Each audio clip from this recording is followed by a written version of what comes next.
Take2TV. Galvanizing, lyrical, soulful, captivating, entertaining. Take2TV. Friday nights at 8 p.m. Eastern. Hey guys, guess what? I'm not Tanya Wilson. I'm Moses Blue, president of WBND TV, and guess what? I have a very up-close and personal interview with none other than your host of Take2TV, Miss Tanya Wilson, and we're going to give you an in-depth, personal, up-close view of her new book, Take2: Steps to Rejoining Your Life. And when I tell you amazing, amazing, amazing stories and real-life conversations, make sure you go check it out on wherever your books are available, Amazon, bookstores, and many, many places. Stay tuned, coming up right now on WBND TV. Hey guys, welcome to this edition of Take2TV, which is the Takeover. I am Moses Blue, president and CEO of WBND TV, and I am here with your host, Tanya Wilson. How's it going? Listen, going well. The takeover. It is a takeover. Oh, you know what? Wow. We are really getting ready to reel this thing in. Take 2 steps to rejoining your life. Yes. Amazing. What does that mean? So it's the title of the book, and the book has been out for a couple of weeks now. The motivation behind the book is, meeting people, and we've all been through life. Things have happened. And just really, really recognizing, sometimes we get stuck in our own perspective. And we don't realize or recognize that other people process situations and circumstances differently. And I wanted to encourage people through the things I've been through to realize that you got another shot. That's right. Regardless of what you've been through. That's good. And when you say stuck, a lot of times we get stuck either in our own way or through some of the processes of life. Take another step further when it says rejoining and bringing that back together again. What did it look like for you? So, lots of crashes and burns, right? And, I was recently thinking about it. I can check off, been through this, been through that, been through this. And I guess from a young age, I've always had sort of a soldier mentality. If I could look up, I could get up. And where'd that come from, though? Well, that particular statement came from my grandmother. She instilled that in me at a very early age, and I've always just been a fighter. But what I realized talking to other people that had been through some of the things I'd been through, they were stuck, or they couldn't forgive themselves, or they couldn't, and life can be tough. Yeah. Wreckage can be difficult to make your way through. But Joel 2:25 promises us restoration. Yes. And so the book is based on Joel 2:25. And, no matter what you've been through, no matter how difficult, you still have life. Listen. Don't stop where it happened. Don't stop where it happened. Don't stop where it happened. And it's just so funny you mentioned restoration. And I just gave a teaching about restoration and the restoring process. And a lot of times when we look at things in its old state, it's hard to see the reconditioning of the process. So when you said that, it reminded me that we can too be covered and be rejuvenated and be restored. For sure. Wow. And I was always also told that if life throws you chocolates, make chocolate chip cookies or something like that. Well, now you got to bring that in. But and if you read the book, there's divorce, there's children that weren't going the way I thought they would. Right. There's health, there's near-death experience, there's all those things, loss of stuff. Loss of job, loss of houses, cars, the whole nine. But I've always just had this inner flame that said, if I still have breath, listen, I can make it. But how do you pick up those pieces and able to write when you're broken What was that process like? It was cathartic for me. Mm. You know, the book was in the making over a number of years. And for me, writing is the way that I express myself. And, you know, so I wrote it how I felt it. You know? It's personal. It's personal. And then at the same time, someone can relate to it and say, you know what, that sounds like me as well. Yeah. And, you know, I try to not stop where it happened, Mm-hmm. even in writing the book. You know, I tried to say, here's what happened, and I'm still okay. Mm-hmm. Here's what happened, I'm still okay. And so included in the book is also steps, right? Mm-hmm. How to get out of finance issues, how to, you know, rejoin your life after a relationship failure or a divorce failure or wayward children or loss of job or any of those things. Of course, in 200 pages, Mm-hmm. you can't include everything. Right. But it's not designed to preach at people. Mm-hmm. It's just designed to say, look at me. Mm-hmm. I'm just one, still here, Yes. and I went through all this. And the Lord is no respecter of one. Mm-hmm. If He'll do it for me, He'll do it for anybody else. The processes, if you had a chance to go through and do that checklist over again, what would those processes look like? So, of course, you learn a lot, Mm-hmm. right? You know, and woulda, coulda, and shoulda Yes. have been my friends many, many times. And I have hosted, you know, well-catered pity parties. So I've learned a lot. And one of the things that was important to me, and some of the feedback is, wow, you were so transparent. You know, Like an open book. yeah, most people wouldn't have told that. Well, it happened. Yes. You know, And that's the best way for other people is to learn from other people. And That's I remember you gave a statement when I first met you. You said, you know what? I want to prevent you from having scraped knees. My knees have been scraped enough.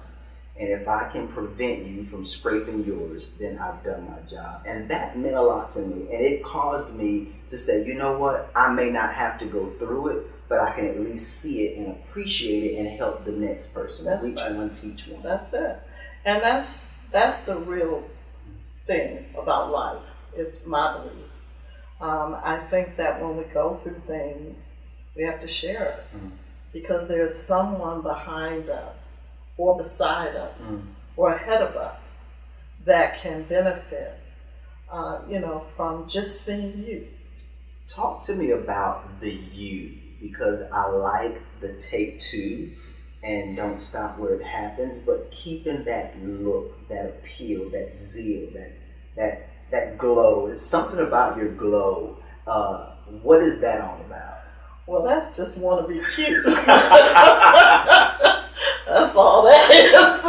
But it's amazing because a lot of times when people get to a certain part in their life, they tend to want to go, you know what, I'm just going to sit back and just wait till the clock runs out. Yeah. You know, I've met a lot of people like that. I've met a lot of people that feel that way.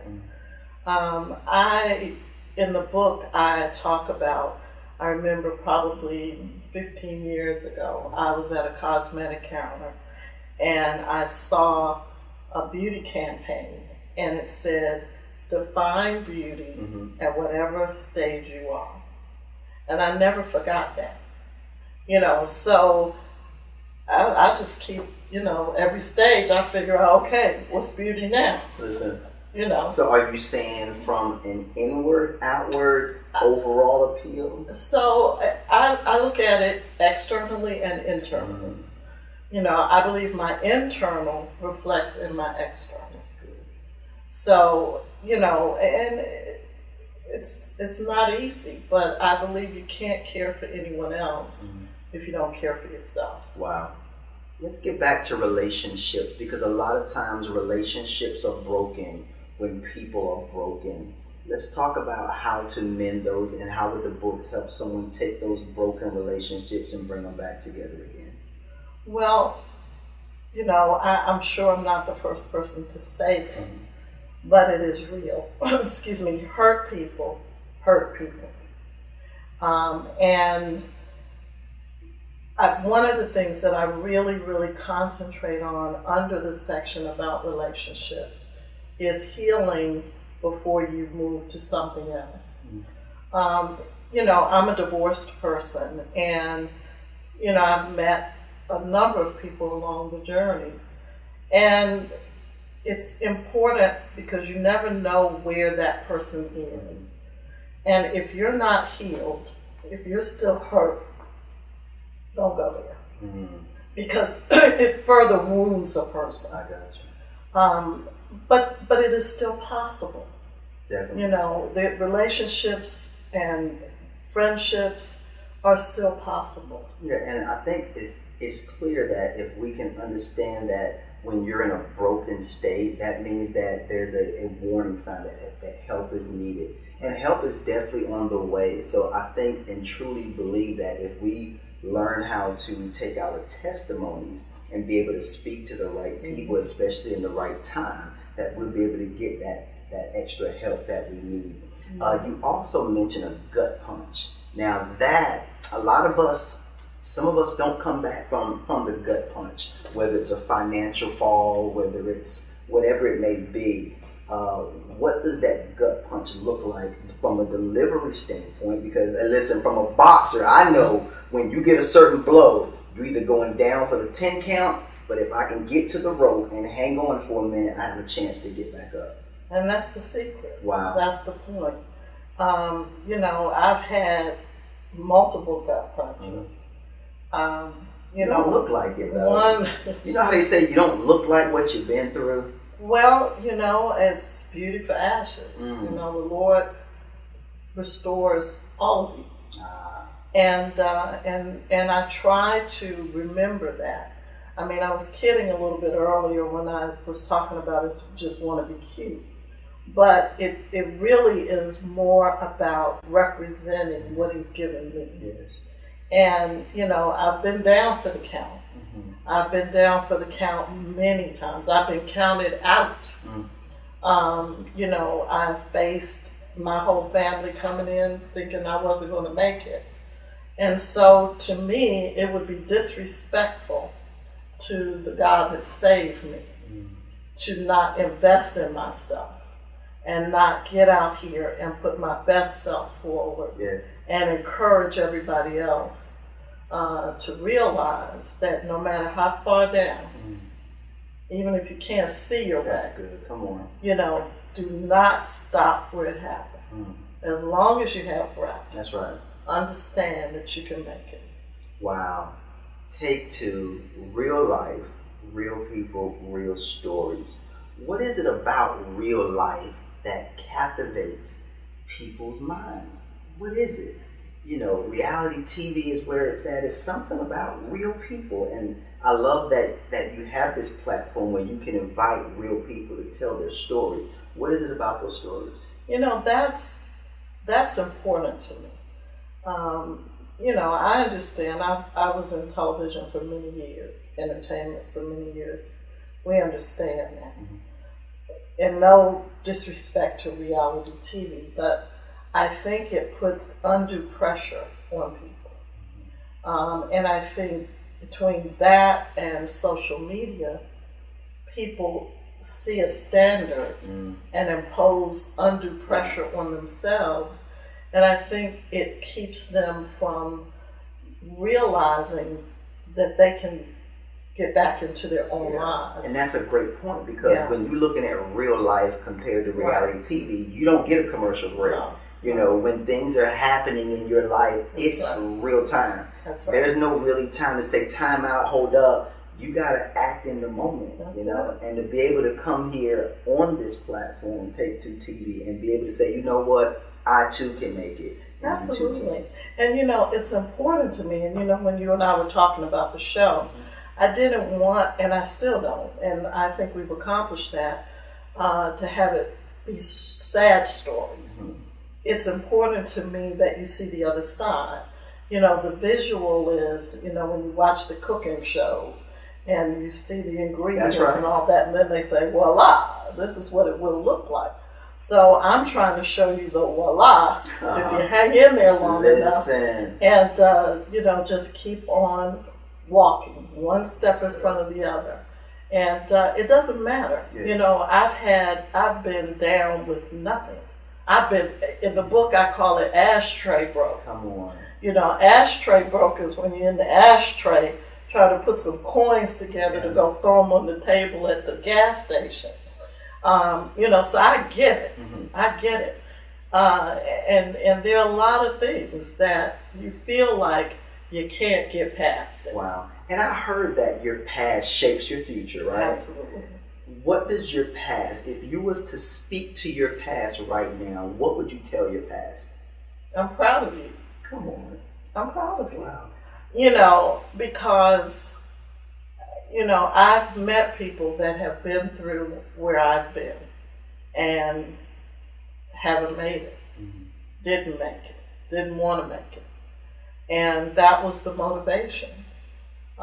Because when we see things like suicide, where people think, for whatever the reason is, that there is nothing left. Let me just end this thing. It might be one person that sees this segment. It is nothing. Get help. If you're feeling like that, get professional help. Because, I wouldn't want you to miss the rest of your life. That's good. And how important is family in the moment when you're going through something? How important is family and to embrace that? It's a funny thing. The Bible tells us that sometimes you'll meet someone that will stick closer to you than a brother. And, I know about that too. A lot of the people that were my anchors didn't have my blood. Wow. And when is that time where you have to say, you know what, it's time to let go? I had to learn that. I didn't always understand the concept of toxic waste. I didn't always understand who I surrounded myself with or who I listened to. There was a time in my life where I would talk to someone on my way to work. And I realized after a bit of time that I was just mad when I got to work. And I'm thinking, what is wrong with you? But it was allowing someone else's toxic waste to spill over onto me. And I realized at that point that I'm in charge of me. And not everybody can go. And sometimes we bring on situations and circumstances ourselves. Sometimes things happen that we have no control over. Life happens. And I've always said it, and I've always reminded myself, control what you can control. Control what you can And when you do that, the rest of the process is in God's hands, because everything works out in certain times and certain seasons. What season are you in right now? Restoration. Joy. Sounds like the fruits of the Spirit. It's always coming to fruition. Yeah, it is. It is. I'm at peace. I've survived the hurricane, and I'm at peace. And I want to, no different than what I said to you. And I was so sincere. I don't want you to scrape your knees. And I say that to so many people. I do not want my life or my legacy to be in vain. I'm not one that, people say, well, you do this, or this is your job, or that's your job, or any of those things. I think about when I used to go to the women's shelter, and I would intentionally go all zhuzhed up. And they would introduce me, and, this is Tanya Wilson, and she's the blah blah, the what, and the who, and all this big presentation. And, after I went through my greeting, I would distribute single yellow stickies to each of the women. And I would say to them, in just one word, write who you think I am. Oh, wow. And they would write all these phenomenal things. You know, she's brilliant, she's beautiful, she's intelligent, she's wealthy. You know, all these things, right? And I'd put them on the board. And I would say to them, you just described you. Now, what if, this is just a what if one of them would have came back and wasn't quite what you would have thought it was? What would that have said? Because sometimes people's perception can say, oh, that's happened too. Okay. Bougie, and, you know, I put that up there on the board as well. You know, it still applies. Yes. It still applies. And you somebody was bougie in the group. And you said a key word that really means a lot to me, legacy. Yes. And when I looked at this book, and I've definitely looked over it and read it for a while, and I realized that our legacy, we cannot take it with us. And I feel like you left something in this book. If you was to describe your legacy from this book, what would it say to your audience?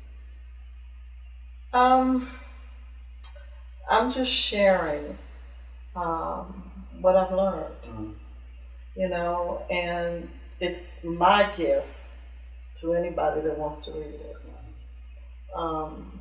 You know, legacy is important. I think one of the greatest gifts of life would definitely be to have a testimony that can uplift someone else. And That's I truly believe that you have delivered that. Take 2 steps to rejoining your life, from the mind and the heart of Tanya Wilson. This is amazing. Well, I hope that people go to the website, take2now.net. You can buy the book on the site. And it's not so much about selling the book, because money, fortune, and fame is not what's important to me. It's, as a matter of fact, if someone can't afford the book, they can email me. And I will send them the book. It's more important to me that someone realize and recognize that no matter how bad it is, don't stop there. Just keep putting one foot in front of the other one. And if you take one step, you'll be surprised at the steps that will follow, that will get you to where you need to go. That's good. That's good. Just make it to the finish line, however long it takes. That's just it. keep running the race. As long as you have, as long as you can look up, that's good. you can get up. Wow, thank you so much. This has been the Takeover. The Takeover. Take2TV. I wouldn't let anybody else take over. Wow, I appreciate it. So I feel privileged. Guys, don't forget, every Friday night at 8 p.m. Eastern Time, you can tune in to Fire Stick, Roku TV, Apple TV, WBNDTV.com, and check out Take2now.net and get your copy of Take2. This is it right here. Steps to rejoining your life. I'm Tanya Wilson. Thank you. Thank you so much. It's a pleasure. Be blessed. Take2TV. Galvanizing, lyrical, soulful, captivating, entertaining. Take2TV. Friday nights at 8 p.m. Eastern. Galvanizing, lyrical, soulful, captivating, entertaining. Take2TV. Friday nights at 8 p.m. Eastern. 30 minutes of real life, real life, real life. Real life people, real life stories, real life victories. Only on WBNDTV.com, Fire Stick, Roku TV, and Apple TV. Take2TV.